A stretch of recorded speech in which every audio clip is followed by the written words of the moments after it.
Hi guys, for today's video, ito naman guys ang sabaw natin for lunch. Sinigang na hipon, ayan. Nilagyan natin ng radish, okra, at saka bago pechay. Wala akong kangkong guys kasi yung kangkong ko ay kulay for lunch.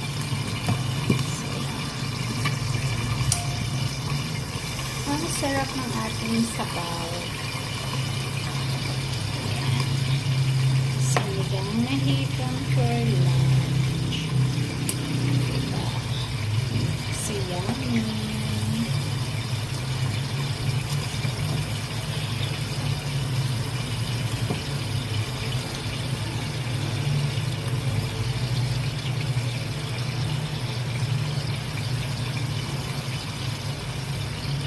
So, ayan lang guys. Thank you for watching.